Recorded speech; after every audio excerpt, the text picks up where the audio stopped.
আসসালামু আলাইকুম। হ্যাঁ নরেন, কেমন আছো তুমি? আমি ভালো আছি স্যার, আপনি ভালো আছেন?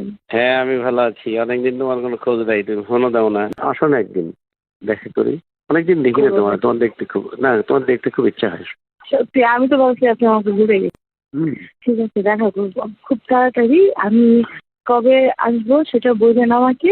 তোমাকে একটা কথা বলি, শোনা, আমি কিন্তু তোমাকে ভীষণভাবে মিস করি। কিন্তু আমি ভয়ে ফোন দিই না, কারণ তোমার হাজবেন্ড কখন থাকে, আবার বলবো কে ফোন দিছে। শোনা, আমি তোমার বিশ্বাস করো, আমি তোমার সাথে সেক্স করার জন্য ক্রেজি হয়ে আছি একেবারে। হ্যাঁ শোনা, অনেক ক্রেজি হয়ে আছি তোমার সাথে সেক্স করার জন্য, তোমাকে আদর করার জন্য ক্রেজি হয়ে আছি অনেক। আমি তোমার আদর পাওয়ার জন্য মানে বিলিভ করবো, আমি কয়েকদিন আগে এত বেশি মিস করছি, এত বেশি মানে খুঁজছি তোমাকে।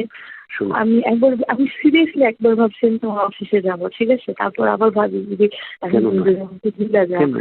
যদি অফিসে যাওয়ার পর তুমি দিলে আমার সাথে ভাই কেন তুমি অফিসে আসলে তো কোনো ক্ষতি নাই, কারণ এখন তো কোনো অর্ডার লিটার তার নেই। আমাকে কেউ চিনেও না, তুমি বিলিভ করবা, আমাকে কেউ চিনে না। আমি একদম এক্সাইটেড। তো শোনো, পুরোনো অর্ডার লিটার তো কেউ নেই, তুমি আসলে এখন কেউ চিনবে না। তাই তো অফিসে, আমার অফিসটা আমি যে কোনো সময় তোমার অফিসে আসতে পারবো। এনি টাইম তুমি তাহলে ফোন করবা যে আমি আসি কিনা, ফোন করে তুমি চলে আসবা। ঠিক আছে। শোনা, তুমি মোটা হয়েছো, এটা আমার আরো বেশি আনন্দ লাগতেছে, কারণ মোটা হলে মজা বেশি। আর একটা প্রবলেম হয়েছে কি জানো, আমার মুখে অনেক পিম্পল উঠছে, কারণ আমি রোজা ছিলাম তো, পানি খাওয়া হয় নাই। পিম্পল উঠছে অনেক, ব্রণ হয়েছে কি মুখে? হ্যাঁ, ওই যে রোজা ছিলাম না, আমি সবকটা রোজা ছিলাম, মানে সবকটা না, 25টা রোজা ছিলাম। এখন পানি খাই নাই, এটার জন্য এরকম প্রবলেম হচ্ছে।